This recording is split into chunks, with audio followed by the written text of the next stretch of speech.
Bonjour à tous et bienvenue dans cette journée des doctorants du laboratoire N2C.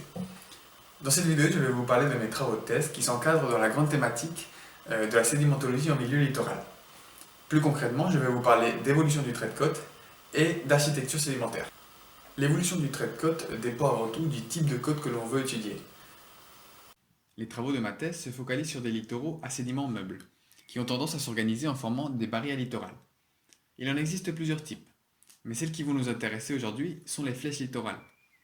Ces barrières sont attachées au continent en un point et se développent par le biais de courants parallèles à la côte, la dite dérive littorale, à l'origine d'accumulations sédimentaires et lancées.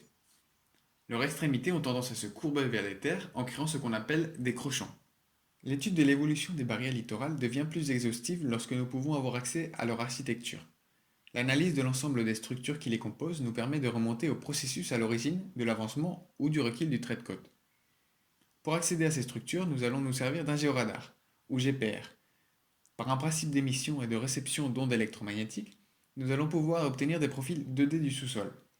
Ils se composent de réflecteurs qui retranscrivent des variations dans les caractéristiques du sol, en délimitant entre autres plusieurs géométries. Il est maintenant temps d'appliquer tout cela à un cas concret. Dans cette thèse, nous travaillons principalement sur une flèche de galets située dans la rive sud de la baie de Somme, dans le nord de la France. Nous nous sommes focalisés sur une zone d'environ 5 km de long dans laquelle plusieurs cordons de galets, qui ont une altitude moyenne de 8 mètres, se développent sur une plateforme sableuse d'une altitude de 5 mètres. Ces cordons protègent en arrière une zone de shore. Grâce aux images aériennes effectuées sur la flèche depuis 1935, nous avons pu retracer l'évolution depuis son stade initial.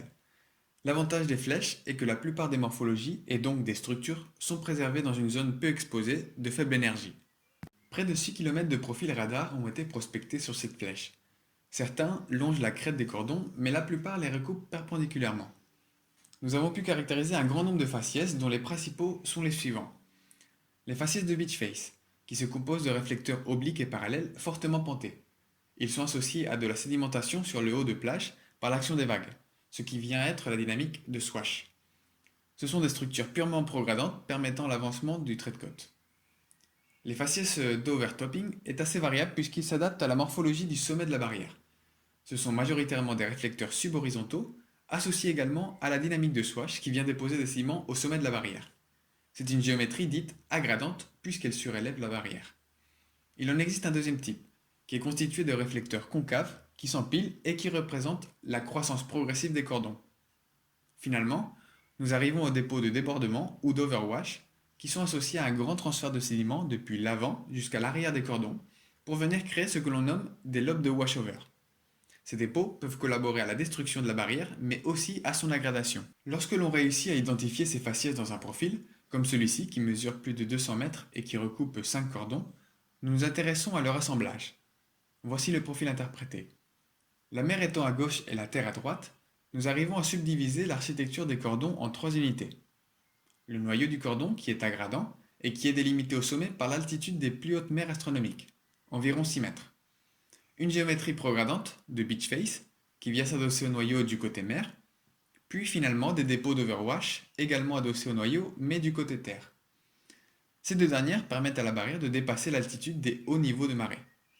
L'évolution des traits de côte est ici fonction de l'élongation de ces différents cordons qui font avancer le trait de côte en se positionnant l'un devant l'autre. À cette vision transversale des cordons, il faut ajouter une vision longitudinale. Nous arrivons ainsi à décerner deux grandes phases dans le développement des cordons. En dessous des plus hauts niveaux de marée, les réflecteurs du profil longitudinal plongent dans la direction de la dérive littorale. Cette première construction correspond à la première phase, la mise en place d'un noyau dans lequel s'observe très bien la dynamique d'un courant parallèle à la côte. Au-dessus du noyau, les unités de beach face et d'overwash sont représentées en longitudinal par des réflecteurs discontinus et horizontaux. Il s'agit de la deuxième phase de développement. Le transport de sédiments est ici principalement perpendiculaire au trait de côte et doit être associé à des hauts niveaux de marée et à des événements de tempête. Comme vous avez pu le voir, les flèches littorales enregistrent un grand nombre d'informations en leur architecture. Le géoradar est un excellent outil pour avoir un aperçu de ces différentes structures internes, qui vont quant à elles permettre l'identification des principaux processus contrôlant l'évolution du trait de côte. Si vous voulez en savoir plus ou si vous avez des remarques, n'hésitez pas à me contacter. Je vous souhaite à présent un bon visionnage pour le reste des présentations de cette journée de doctorant. Au revoir.